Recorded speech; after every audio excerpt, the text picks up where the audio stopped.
Dear students, good afternoon everyone. Actually ரொம்ப நாளைக்கு அப்புறம் கிளாஸ் பார்க்குற மாதிரி இந்த டாபிக் பாருங்கள். கலீலியோ டெமான்ஸ்ட்ரேட் அந்த தேர்ட் லெசன் நம்ம என்ன பார்த்தோம் அப்படின்னா லாஸ் ஆஃப் மோஷன் பார்த்தோம். லாஸ் ஆஃப் மோஷன் பொறுத்த வரைக்கும் Newton's first law second law third law இருக்குது அப்படின்றது நம்ம எல்லாத்துக்குமே நல்லா தெரியும். ஓகேவா? லாஸ் ஆஃப் மோஷன், இந்த லாஸ் ஆஃப் மோஷன் வந்து பார்த்திங்கன்னா நீங்கள் 10th லோயர் கிளாஸில் படிச்சிருக்கலாம். Newton's first law, Newton's second law, Newton's third law for every object placed at a rest position or constant level when applying before applying force, அதாவது unless force acted upon the object அப்படின்னு சொல்கிறோம். that is unless acted upon the object, force acted upon the object அப்படின்னா force எக்ஸ்டர்னலாக நம்ம apply பண்ணுற முன்னாடி வரைக்கும் எப்படி தான் இருக்கும், அந்த ஆப்ஜெக்ட் வந்து கண்டினியூஸாக ரெஸ்ட்டில் தான் இருக்கும். இது வந்து நியூட்டன்ஸ் லா ஃபஸ்ட் லா சொல்லுது. அதுக்காட்டி Newton second law force F is equal to mass into acceleration.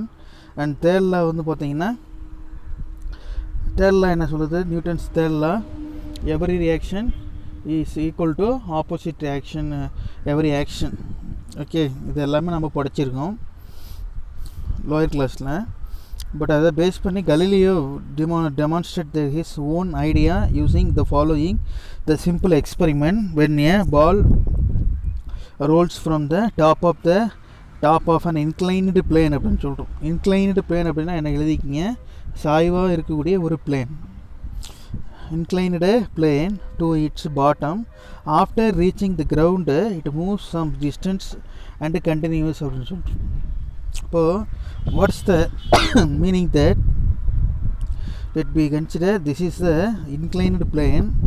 இப்போ இந்த inclined planeல வந்து ஒரு ஆப்ஜெக்ட் வந்து கீழே டவுன்வர்ட்ஸில் வருது. இப்படி வந்து என்னாகும், ரீச் சர்ஃபேஸ் ஆஃப் த கிரவுண்டை ரீச் பண்ணி ஒரு பர்டிகுலர் டிஸ்டன்ஸு ட்ராவல் ஆகும் அப்படின்னு சொல்கிறோம். ஓகேவா? இதுக்கு வந்து எக்ஸ்ப்ளனேஷன் கொடுக்குற மாதிரி நம்ம டயக்ராம் லாஸ்ட் கிளாஸ் பார்த்தோம். எத்தனை பேருக்கு ஞாபகம் இருக்குன்னு தெரியல, பிகாஸ் நம்ம கிளாஸ் பார்த்தே தேர்த்துட்டு வந்து 2-3 கிளாஸ்க்கு மேலே ஆகிடுச்சி. ஸோ இன்றைக்கி வந்து ரொம்ப நேரம் இன்றைக்கி கிளாஸ் பார்க்குறோம். ஓகே, சரி. To move on to another inclined plane of same angle inclination as shown in figure, that is figure 3.1a. by increasing the smoothness of both the inclined planes, the ball reach almost the same height h from where it was released L1 அப்படின்னு சொல்கிறோம். சரியா? இப்போ L1 அப்படிங்கிறது ஒரு particular height from the diagram. L2 is also another one particular height, same diagram.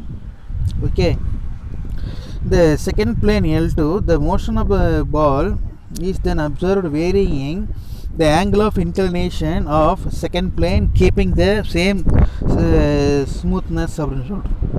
ஓகேங்களா? ஆக்சுவலாக இங்கே என்ன சொல்கிறாங்க, the double inclined plane consider பண்ணுறோம். first one is the initial position, another one is the final position. The ball is moving from this place to this place at an angle inclined plane அப்படின்னு சொல்கிறோம். incline. இப்போ இந்த surface வந்து ஒரு ஸ்மூத்தாக இல்லாமல், இந்த சர்ஃபேஸ் வந்து ஸ்மூத்தாக இல்லாமல் ரஃப் சர்ஃபேஸாக இருந்தது அப்படின்னா the ball does not moving at a long distance அப்படின்னு சொல்கிறோம். First point. இன்கேஸ் அப்படியே இந்த எட்ஜஸ் போய் ரீச் ஆச்சுனாலும் இந்த L2ங்கிற ஹைட் இருக்கு இல்லையா, L2 இந்த பர்டிகுலர் ஏரியா இங்கே வந்து ஜஸ்ட் மினிமம் அமௌண்ட் ஆஃப் ஹைட்டை தான் என்ன பண்ணுது, ட்ராவல் பண்ணுது. மினிமம் அமௌண்ட் ஆஃப் ஹைட்டை ட்ராவல் பண்ணுது, மேக்ஸிமம் ஹைட்டு ட்ராவல் பண்ணாது அப்படின்னு சொல்கிறோம். ஓகேங்களா? நெக்ஸ்ட் அனதர் ஒன், இது தான் வந்து பார்த்திங்கன்னா இந்த figure that is incline 3.1a L1 அப்படிங்கிறது ஒரு ஹைட்டு, L2ங்கிறது ஒரு ஹைட்டும். இந்த ஃபிகர் 3.1b வந்து என்ன சொல்லியிருக்காங்கன்னா, the motion of the ball is then observed by varying the angle of inclination of second plane keeping the same smoothness அப்படின்னு சொல்கிறோம். ஓகேங்களா? இப்போ varying the angle of inclination அப்படின்னா இந்த இன்க்ளினேஷன் ஆங்கிள் வந்து வேரி பண்ணுறோம். இன்க்ளினேஷன் ஆங்கிள் வந்து vary பண்ணுறப்பன்னா the second plane keeping the same smoothness if the angle of inclination is reduced. Angle of inclination வந்து ரெடியூஸ் பண்ணுறதுனா என்ன அர்த்தம்னா 30 டிகிரி அல்லது 45 டிகிரி அல்லது பிலோ 20 இந்த மாதிரி என்ன பண்ணுறோம், ஆங்கிளை வந்து வேரி பண்ணுறோம். So the ball travels longer distance in the second plane to reach the same height.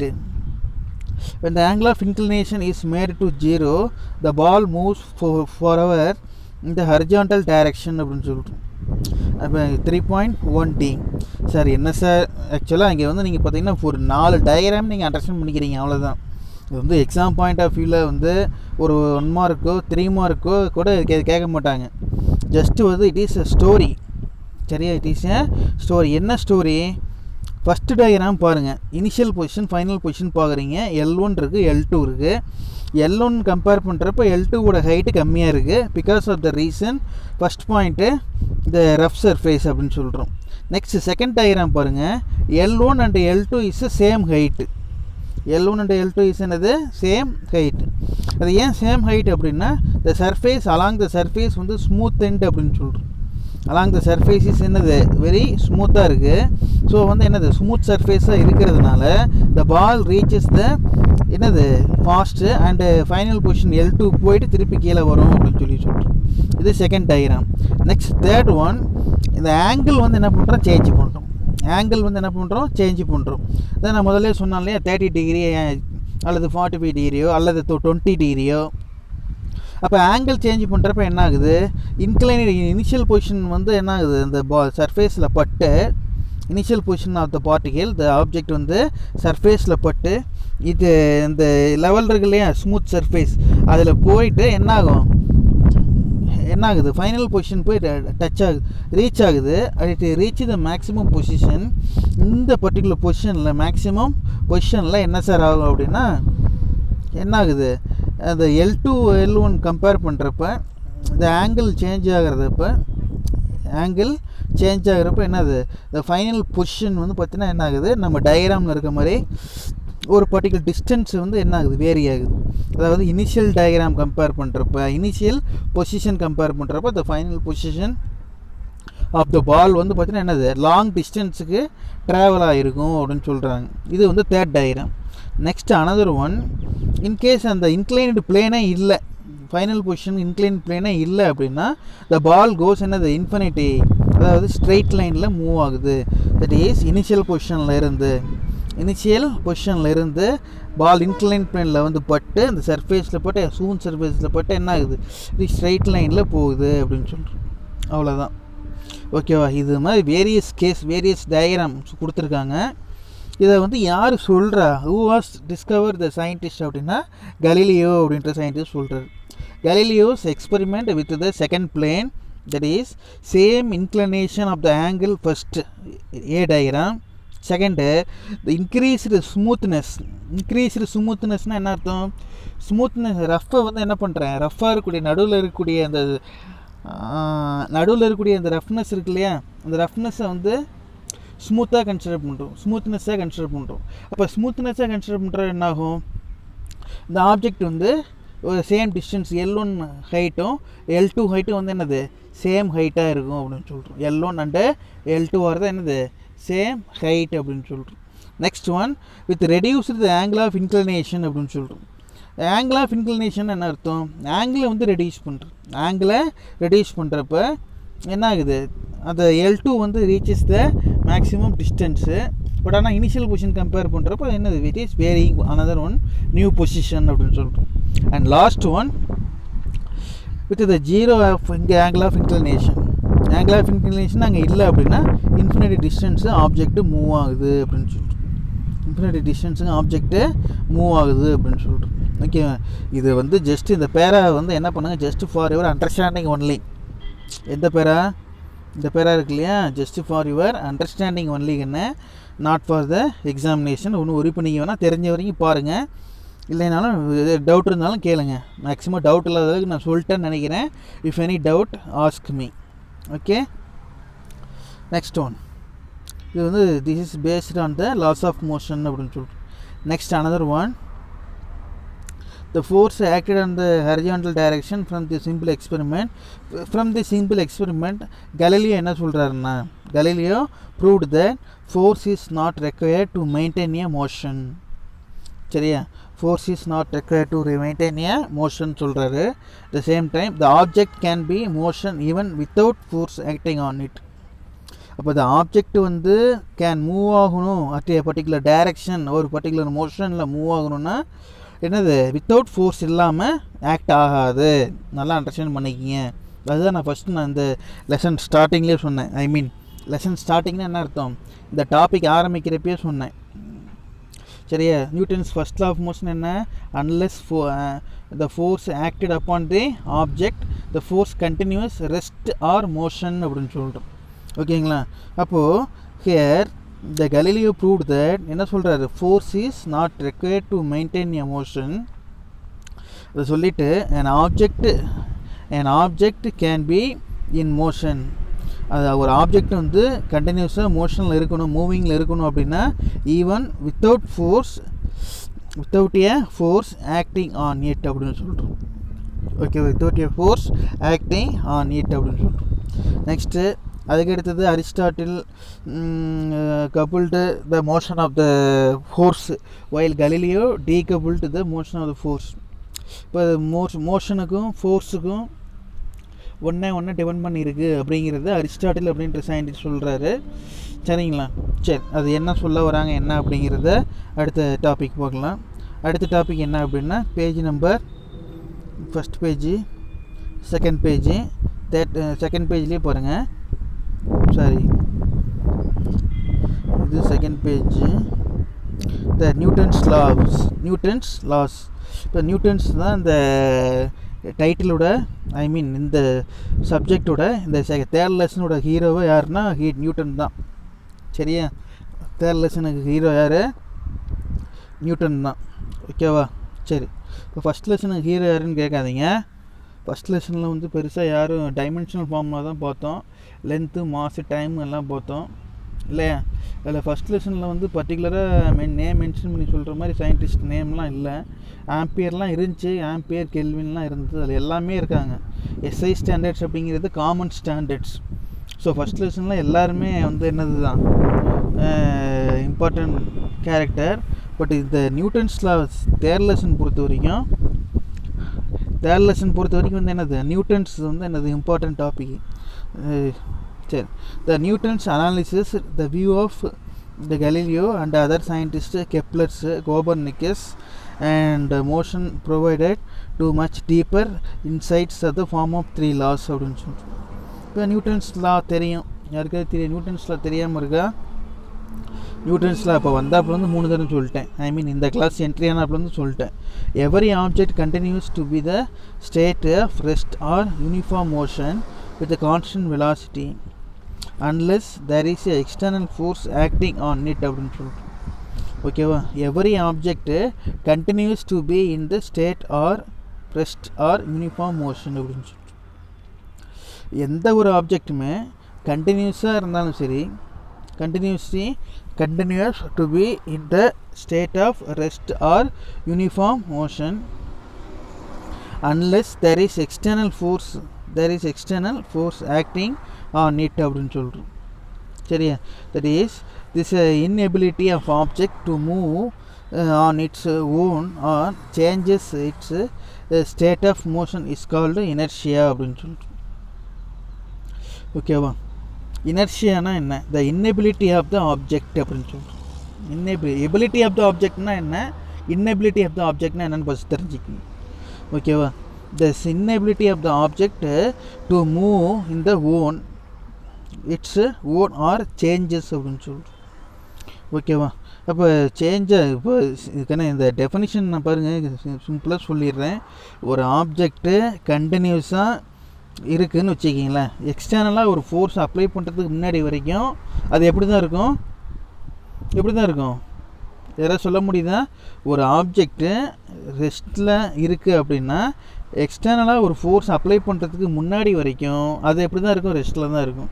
In case the same object மூவிங்கில் இருக்குது, யூனிஃபார்ம் மோஷனில் இருக்குது அப்படின்னா எக்ஸ்டர்னலாக ஒரு ஃபோர்ஸ் அப்ளை பண்ணுறதுக்கு முன்னாடி வரைக்கும் அது எப்படி தான் இருக்கும்? மோஷனில் தான் இருக்கும், மூவிங் கண்டிஷனில் தான் இருக்கும். எப்போ ஆப்ஜெக்ட்டு ரெஸ்ட்லேருந்து மூவிங் கண்டிஷனுக்கோ அல்லது மூவிங் கண்டிஷன்லேருந்து ரெஸ்ட் பொசிஷனுக்கு வருதோ அங்கே தான் என்ன பண்ணுறோம் some amount of force some kinds of energy some ஃபோர்ஸை அப்ளை பண்ணுறோன்னு அர்த்தம். ஓகேங்களா? இதை நல்லா அண்டர்ஸ்டாண்ட் பண்ணிக்கிங்க. Next the inability of the object to move its own or change அப்படின்னு சொல்கிறோம். அப்போ the inability of the object to move or சேஞ்ச்னா என்ன அர்த்தம்? அதோட ஒரிஜினல் இருந்து மாறுது. அப்படி மாறுறப்ப என்ன சொல்கிறோம்? The motion is called inertia அப்படின்னு சொல்கிறோம். ஓகேவா? The inertia means resistance to change its state depending on the circumstance can be இந்த 3 types ஆஃப் இனர்ஷியா அப்படின்னு சொல்கிறோம். ஒன்று வந்து inertia of rest. when the stationary bus இப்போ இதுக்கு ஒரு எக்ஸாம்பிள் சொல்கிறாங்க பாருங்களேன்.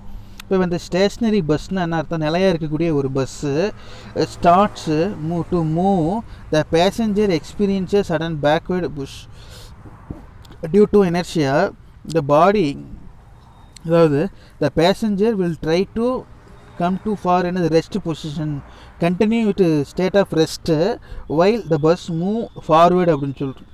This appears as backward push as a shown in figure 3.2. ஓகேவா? The inability of an object to change its state of rest is called inertia of motion அப்படின்னு சொல்கிறோம். ஓகேவா? ஏன்னா இப்போ இந்த டயக்ராம் பாருங்களேன். இப்போ பஸ்ஸு வந்து என்ன ஆகிட்டுருக்கு? மூவ் ஆகிட்டுருக்கு. திடீர்னு பஸ்ஸில் பிரேக் போடுறாங்க. அப்படி பிரேக் போடுறப்ப என்ன ஆகுது? நம்மளே ஏரியாமல் என்ன பண்ணுறோம்? ஒரு ஸ்டெப்பு அல்லது அரை ஸ்டெப்பு அல்லது ஒரு 2 இன்ச்சாவது என்ன பண்ண நம்மளே ஏரியா முன்னாடி போகிறோமா?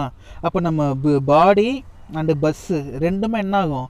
மூவிங் கண்டிஷனில் இருந்துட்டு திடீர்னு நான் என்ன பண்ணுறோம்? பஸ்ஸை வந்து ரெஸ்ட் பொசிஷன் கொண்டு வரோம். இப்போ பஸ்ஸை வந்து ரெஸ்ட் பொசிஷன் கொண்டு வர்றப்ப பஸ்ஸோடு சேர்ந்துருக்க நாமளும் என்ன பண்ணுவோம்? டக்குன்னு உடனே ரெஸ்ட் பொசிஷனுக்கு கொண்டு வர முடியாது. நம்ம ஆப்ஜெக்டை, நம்ம ஹியூமன் பாடியை என்ன பண்ண முடியாது? உடனடியாக ரெஸ்ட் பொசிஷனுக்கு கொண்டு வர முடியாது. சரியா? என்னாகும்? ஜஸ்ட்டு ஒரு ஃபார்வேர்டு போயிட்டு திருப்பி பேக்வேர்டு ஆகும், அல்லது முன்னாடி போய் அந்த சீட்டில் போய் என்ன பண்ணுவோம்? ஜர்க் ஆகும். நமக்கு முன்னாடி இருக்கிற சீட்டில் போய் முட்டிக்கும், அல்லது நமக்கு முன்னாடி இருக்கிற இப்போ ஒரு பேசஞ்சர் மேலே போய் இடிப்போம் இல்லையா? அதெல்லாம் என்ன காரணம் அப்படின்னு கொஞ்சம் திங்க் பண்ணி பாருங்கள். பாடியும் மூவ் ஆகுது, பஸ்ஸும் மூவ் ஆகுது. ஓகேவா? பாடியும் மூவ் ஆகுது, பஸ்ஸும் மூவ் ஆகுது. பட் ஆனால் என்ன பண்ணல? இந்த பாடி வந்து என்ன பண்ணல? இனிஷியலாக டக்குன்னு ரெஸ்ட் பொசிஷனுக்கு வரல. ரெஸ்ட் பொசிஷனுக்கு வரத்துக்கு நம்ம ட்ரை பண்ணுறோம். பட் ஆனால் அந்த பஸ்ஸு வந்து என்ன பண்ணோம்? உடனே சடனாக ரெஸ்ட் பொசிஷனுக்கு வந்துடும். இப்படி சடனாக ரெஸ்ட் பொசிஷனுக்கு வர்றதுனால நம்ம என்ன பண்ணுறோம்? we can getting some amount of jerk effect. ஜெர்க்குன்னா என்ன அர்த்தம்? ஒரு உராய்வு மாதிரி ஒரு ஜெர்க் எஃபெக்ட் ஃபார்ம் ஆகுதுன்னு சொல்கிறோம். ஓகேவா? அதுதான் இந்த டயக்ராம் போட்டு சொல்லியிருக்காங்க.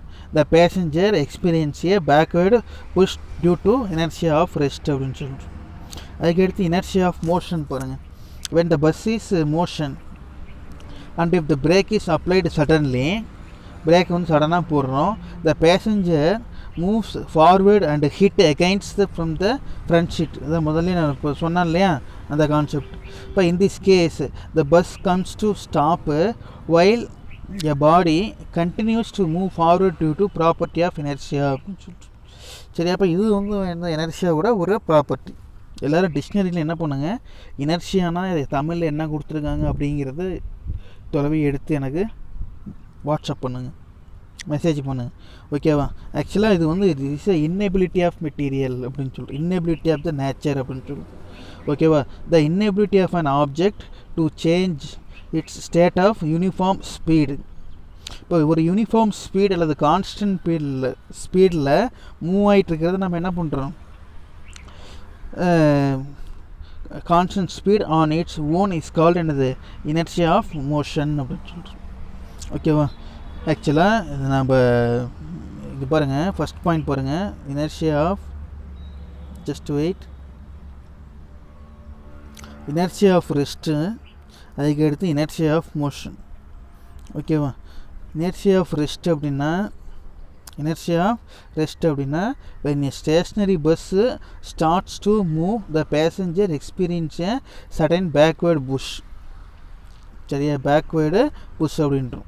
So due to inertia, due to அதாவது ஒரு பேக்வேர்டு புஷ் நம்ம வந்து பேக்வேர்டில் ஒரு ஃபோர்ஸ் அப்ளை பண்ணுற மாதிரி இருக்குங்கண்ணே. அதுதான் first 3 line meaning. Okay, so due to எனர்ஜியா, இந்த எனர்ஜியானால் the passenger will try to continue in the state of rest அப்படின்னு சொல்கிறோம். சரியா, இப்போ அந்த ரியாக்ஷன்னால் பேசஞ்சர் வந்து கண்டினியூஸாக மூவ் ஆகிற மாதிரி என்ன பண்ணுவாங்க, ஃபீல் பண்ணுவாங்க அப்படின்னு சொல்கிறாங்க. While the bus move forward, bus வந்து என்ன ஆகும், ஃபார்வேர்டில் மூவ் ஆகும். This appears as the backward push as shown in figure 3.2 அப்படின்னு சொல்கிறோம். இந்த 2 லைன் மட்டும் அனலைன் பண்ணிக்கிங்க போதும். த இன்னெபிலிட்டி, எந்த 2 லைன் அனலைன் பண்ணிக்கிறீங்க, the inability of a object to change its state of rest is called inertia of rest.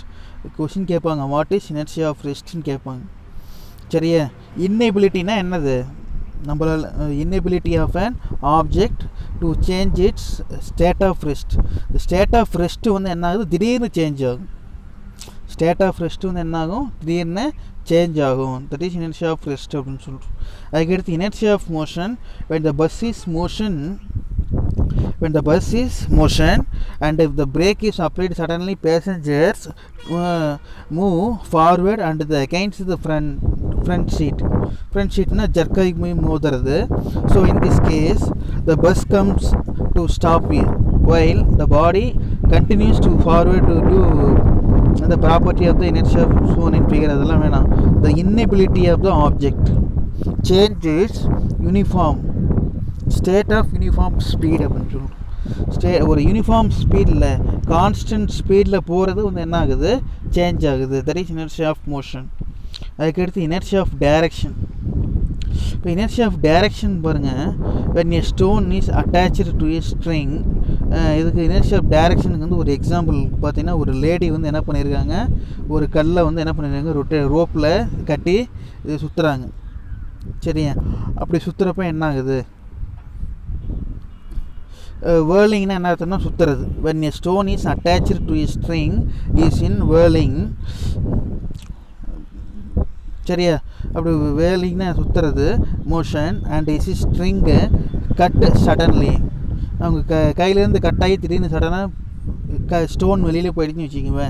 the stone will not continue to move the circular motion. circular motionலேயே அது rotation ஆகும்னு சொல்ல முடியாது. அது என்ன ஆகும்னா டேஞ்சென்ஷியல் பாத்தில் மூவ் ஆகும். ஏற்கனவே டேஞ்சென்ஷியல் பாத்னா என்ன தெளிவாக நடத்தியிருக்கேன், ஓகேவா. ஸோ இந்த டேஞ்சென்ஷியல் பாத்தில் என்ன ஆகும், மூவ் ஆகும். தட் இஸ் இல்லஸ்ட்ரேட் அப்படின்னு the tangential to the circle as a illustrate in the figure அப்படின்னு சொல்கிறோம். This because the body cannot change in the direction of motion without any force acting on it அப்படின்னு சொல்கிறோம். இப்போ அங்கே வந்து பார்த்திங்கன்னா இந்த எந்த ஒரு எக்ஸ்டர்னல் ஃபோர்ஸுமே இல்லாமல் இந்த டேஞ்சென்ஷியல் பாத்தில் என்ன ஆகிட்டுருக்கு, அந்த மூவ் ஆகிட்டுருக்குன்னு சொல்கிறோம், ஓகேவா. ஸோ இதை வந்து என்ன சொல்கிறோம்னா எனர்ஜி ஆஃப் டைரக்ஷன் அப்படின்னு சொல்கிறோம். Energy of direction, that is the inability of an object to change its direction of motion its own is called energy of direction. சரியா, அதோட ஓன் ஆக்சிஸில் ரொட்டேஷன் ஆகுது. அதோட ஓன் ஆக்சிஸில் என்ன ஆகுது, ரொட்டேஷன் ஆகிறது வந்து என்ன சொல்கிறோம், எனர்ஜி ஆஃப் டைரக்ஷன். ஏன்னா எனர்ஜி ஆஃப் டைரக்ஷன் ஒரு 2 மார்க் கொஷினில் கேட்பாங்க, எனர்ஜி ஆஃப் மோஷன் ஒரு 2 மார்க் கொஷினில் கேட்பாங்க, எனர்ஜி ஆஃப் ரெஸ்ட்டு ஒரு 2 மார்க் கொஷினில் கேட்பாங்க, ஓகேவா. இதுக்கு வந்து எனர்ஜி ஆஃப் டைரக்ஷனுக்கும் எனர்ஜி ஆஃப் டைரக்ஷனுக்கு அந்த கல் வந்து ஒரு இந்த பாப்பாங்கிற யார், ஒரு லேடி வந்து கல்லை சுற்றுறது, ஓகேவா. when we say the object is rest or motion, the constant velocity, it has another meaning only specified with respect to some reference frames அப்படின்னு சொல்கிறோம். சரியா, இப்போ இந்த எனர்ஜி ஆஃப் டைரக்ஷன் சொல்கிறப்ப பார்த்தீங்கன்னா ஃப்ரேம் ஆஃப் ரெஃபரன்ஸ் அப்படின்ற ஒரு பேசிக் குவான்டிட்டி நம்ம யூஸ் பண்ணுவோம், ஓகேவா.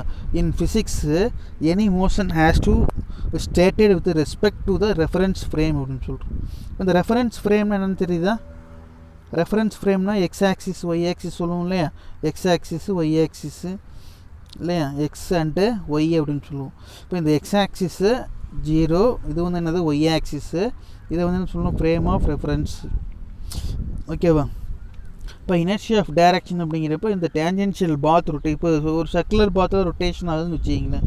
சர்க்குலர் பாத்தில் ரொட்டேஷன் ஆன அந்த ஒயிலிங் சொல்லாத இப்போ அந்த நார்மல் அந்த கல் இருக்கு இல்லையா, அந்த கல் வந்து என்ன, அந்த டேஞ்சென்ஷியல் பாத்தில் மூவ் ஆகும். இந்த டேஞ்சென்ஷியல் பாத்தில் மூவ் ஆகுறப்ப based on the X and Y ஆக்சிஸை கன்சிடர் பண்ணுவோம். In physics, any motion has to stated with respect to reference frame அப்படின்னு சொல்கிறோம். இப்போ it is said to be noted Newton's first law of valid only certain special reference frames called inertial frames அப்படின்னு சொல்கிறோம். ஓகேவா? Next, in fact Newton's first law defines என்னது, inertial frame. Newton's first law concept வந்து இந்த inertial frame தான் உபயோக பண்ணது அப்படின்னு சொல்கிறோம். ஏன்னா இது வரைக்கும் இந்த இதெல்லாம் இருக்கு இல்லையா, நியூட்டன்ஸ் ஃபர்ஸ்ட்டில் நியூட்டன் இதில் 2 மார்க் கொஷின் என்னென்ன அப்படிங்கிறத மட்டும் நான் நோட் பண்ணிடுறேன். அந்த கொஷின்ஸை மட்டும் என்ன பண்ணுங்கள், பார்த்துக்கு. நியூட்டன்ஸ் ஃபர்ஸ்ட்டில் இந்த நான் 3 லைன் திக்காக கொடுத்துருக்காங்க இல்லையா, இதை பார்த்துக்கோ. அதுக்கு அடுத்தது இந்த இனர்ஷியா ஆஃப் ரெஸ்ட் இருக்கு இல்லையா, இந்த இனர்ஷியா ஆஃப் ரெஸ்ட்டில் what is inertia of rest அதை நோட் பண்ணிக்கிறேன். Inertia of motion, inertia of direction. அதுக்கு அடுத்தது அது the force needed to overcome இனர்ஷியான் இருக்கு இல்லையா, சைடு வியூ. அப்புறம் top view. Side view top வியூனா என்ன அர்த்தம், இந்த diagram side view and top view இது ரெண்டுமே வந்து என்னது, that is if a string is released when the ball is here. The string is released if the ball is here. It goes என்னது straight forward toward A and not toward B அப்படின்னு சொல்கிறோம். ஆக்சுவலாக அந்த கல் வந்து stone, அந்த stone வந்து என்ன கட்டாகி போகுது, எங்கேருந்து கட்டாகி போகுது, அந்த சர்க்குலர் போர்ஷன்லேருந்து டேஞ்சென்ஷியல் பாத்தில் ரொட்டேஷன் ஆகி மூவ் ஆகிறத வந்து என்ன சொல்கிறோம், a stone move tangential to circular motion, that is inertia of direction அப்படின்னு சொல்கிறோம். ஓகேவா? அதுக்கடுத்து இனர்ஷியல் ஃப்ரேம்ஸ் அப்படின்னு சொல்கிறோம். Inertial frames. இந்த ஃப்ரேம்ஸ் அப்படிங்கிறப்போ வந்து பார்த்திங்கன்னா எக்ஸ் ஆக்சிஸ் ஒய் ஆக்சிஸ் இருக்கும். ஃப்ரேம்னா என்ன சொன்னேன் நான் ஏற்கனவே, ஃப்ரேம்னா என்ன சொல்லியிருக்கேன் ஃபஸ்ட் லெசனில். If an object is free from all forces then it is move constant velocity remains at rest when seen the inertial frames அப்படின்னு சொல்கிறோம். அதாவது ஒரு ஆக்சிஸை காமனாக ஒரு ஆக்சிஸை பேஸ் பண்ணி வச்சுக்கும் ஆரிஜின். ஓகேவா? இப்போ அந்த ஆரிஜின்லேருந்து என்ன ஆகும் அப்படின்னா, ஓ அப்படிங்கிற ஆரிஜின்லேருந்து, லிசன் ஸ்டூடெண்ட்ஸ், இதை கொஞ்சம் try to understand what I told. Listen.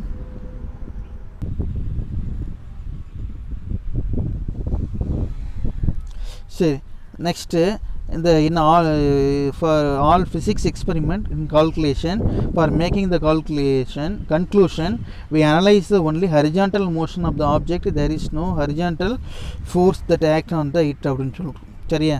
அதாவது ஃபிசிக்ஸ் எக்ஸ்பெரிமெண்ட் எல்லாத்துலேயுமே என்ன பண்ணுறோம், நம்ம என்னது கன்க்ளூஷன் சொல்கிறோம். தட் இஸ் ஹரிஜான்டல் ஃபோர்ஸ் மட்டும்தான் கன்சிடர் பண்ணுறோம், வெர்டிகல் டைரக்ஷன் ஃபோர்ஸை கன்சிடர் பண்ணுறது இல்லை.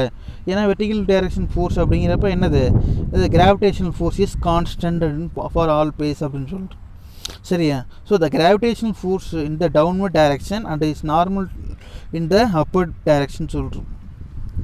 ஸோ இங்கே என்ன சொல்கிறோம்னா, Newton's first law deals with the motion of the object in the absence of the any force and do not enter the net force அப்படின்னு சொல்கிறோம். சரியா? Next, suppose a train is moving with the constant velocity with respect to inertial frames then the object is rest inertial frames அப்படின்னு சொல்கிறோம். Okay, இப்போ ட்ரெயினில் வந்து பார்த்திங்கன்னா இங்கே என்ன சொல்கிறாங்க, suppose a train is moving with constant velocity, train வந்து கான்ஸ்டன்ட் வெலாசிட்டியில் மூவ் ஆகுதுன்றான் with respect to inertial frame. Then the object is rest the inertial frame outside the train பார்க்குறப்ப என்ன ஆகும், the respect to train viewed from with train can be treated as inertial ஃப்ரேமாக இருக்கும் அப்படின்னு சொல்கிறோம். அதாவது ட்ரெயினில் இருந்து ட்ரெயினுக்கு வெளியில் பார்க்குறப்ப அந்த ஆப்ஜெக்ட் வியூ வந்து என்னது ஒரு மாதிரியாகவும். ஆக்சுவலாக இது எப்படி சொல்கிறது, 2 கேஸை வந்து ஒரே நேரத்தில் என்ன பண்ணுறோம் பார்க்குறோம். என்ன 2 கேஸ் ஒரே நேரத்தில் பார்க்குறோம் அப்படின்னா, கவனிங்க. இப்போ suppose the train is moving with constant வெலாசிட்டின்னு வச்சுக்கிங்களேன். Suppose a train is moving with constant velocity with respect to inertial frame. இப்போ இனர்ஷியல் ஃப்ரேம் அப்படிங்கிறப்ப நம்ம அனதர் ஒன் பர்சன் கன்சிடர் பண்ணுறோம். ஸோ த ஆப்ஜெக்ட் வந்து ரெஸ்ட்டில் இருக்க the object at rest in the inertial frame outside the train. But அவங்களுக்கு எப்படி தெரியும்னா the appears to move the constant train வந்து ஒரு கான்ஸ்டன்ட் வெலாசிட்டியில் போகிற மாதிரி தெரியும். With respect to train viewed train from the train என்னது can be treated as a inertial frame அப்படின்னு சொல்கிறோம். ஆக்சுவலாக இனர்ஷியல் இங்கே ஃப்ரேம் வந்து பார்த்திங்கன்னா நம்ம தேர்ட் பர்சன் அதுக்கான ட்ரெயின் போகுது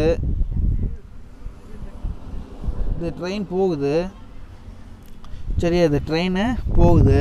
இந்த ட்ரெயின் போகிறப்போ என்னது தேர்ட் பர்சன் வந்து வெளியே நிற்கிறத நினச்சிங்க. இந்த தேர்ட் பர்சன் வந்து என்ன பண்ணுறாரு, அந்த ட்ரெயினையும் பார்க்குறாரு, அந்த ட்ரெயினுக்குள்ளே இருக்கிற ஒரு ஹியூமன் வந்து என்ன பண்ணுறாரு, அந்த இவர் ஹியூமனையும் பார்க்குறாரு சரியா. ஸோ அப்போ இது ரெண்டுக்கும் அவங்க ரெண்டு பேர்த்துக்கு என்ன டிஃப்ரெண்ட் தெரியும் அப்படிங்கிறது தான் இங்கே சொல்கிறேன் சரியா. இன்னும் உங்களுக்கு இது எப்படி கிளியராக சொல்கிறதுனா, suppose A train is moving with constant velocity, train வந்து ஒரு கான்ஸ்டன்ட் வெலாசிட்டியில் போகுது with respect to inertial frame அப்படின்னு சொல்கிறோம். With respect to inertial frame.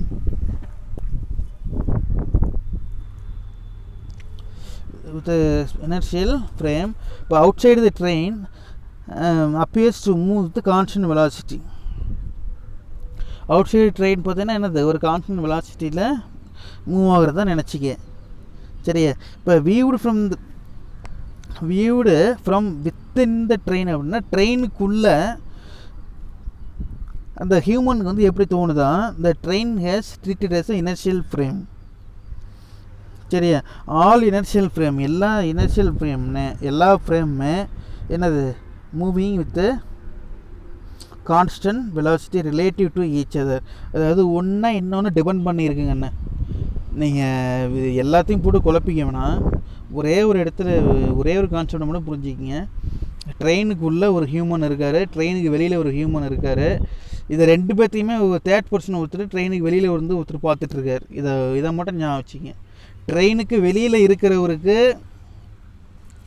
ட்ரெயினோட ஃபாஸ்ட்டாக எப்படி இருப்பார், ட்ரெயினுக்கு அந்த ட்ரெயினுக்கு வெளியில் கான்ஸ்டண்ட்டாக இருக்கிறவர் எப்படி இருப்பார், அது ஒரு கான்செப்ட். அதுக்கு அடுத்தது ட்ரெயினுக்குள்ளே இருக்கிறவருக்கு கான்ஸ்டண்ட்டாக இருக்கிறவர் எப்படி இருப்பார், மூவிங்கில் இருக்கிறவர் எப்படி இருப்பார் சரியா. சரி, இது ரொம்ப ரொம்ப டீப்பாக போகுது. சரி, இது நான் உங்களுக்கு வந்து ஒரு இனர்ஷியல் ஃப்ரேம் அப்படின்ற ஒரு டைட்டிலில் என்ன பண்ணுறேன், நல்லா கவனிங்க dear students. The inertial frame அப்படின்னா என்ன அப்படின்றது தனியாக ஒரு கிளாஸ் நடத்துகிறேன் சரியா. அதாவது the person vehicle are inertial frame. அதாவது இங்கே பாருங்களேன், இப்போ இந்த ட்ரெயினுக்கு பதிலாக பஸ்ஸுன்னு வச்சுக்கிங்க, அவ்வளோதான். இந்த ட்ரெயினுக்கு பதிலாக என்ன பண்ணுங்கள், பஸ்ஸுன்னு வச்சுக்கிங்க. இந்த person vehicle are inertial frames அப்படின்னு சொல்கிறோம் சரியா. ட்ரெயினுக்கு உள்ளாடி அந்த பஸ்ஸுக்கு உள்ளாடி அந்த ஹியூமன் இருக்காங்க, பஸ்ஸுக்கு வெளியில் அந்த ஹியூமன் ஒருத்தர் இருக்கார். அவர் ஃப்ரேம் வந்து பார்த்தீங்கன்னா என்னதுன்னா எக்ஸ் ஆக்சிஸ் ஒய் ஆக்சிஸில் மூவ் ஆகுது. இவர் வந்து கான்ஸ்டண்ட்டாக இருக்கார். இவ்வளோதான் விஷயம். சரி, இதை வந்து மறுபடியும் இன்னும் கொஞ்சம் டீட்டெயிலாக நான் வந்து அடுத்த கிளாஸ். இன்றைக்கி இது போதும், ரொம்ப குழப்ப விரும்பலை. கொஞ்சம் டிஃபிகல்ட்டான டாபிக் தான். டெஃபினட்டாக நான் அடுத்த கிளாஸ் உங்களுக்கு இன்னும் கொஞ்சம் கிளியராக எக்ஸ்பிளைன் பண்ணுறேன். Okay, CA students. நெக்ஸ்ட் கிளாஸில் கண்டிப்பாக அந்த டாபிக் பார்த்துட்டு கொஞ்சம் கிளியராக எக்ஸ்பிளைன் பண்ணிவிட்டு அதுக்கு அடுத்தது போகலாம்.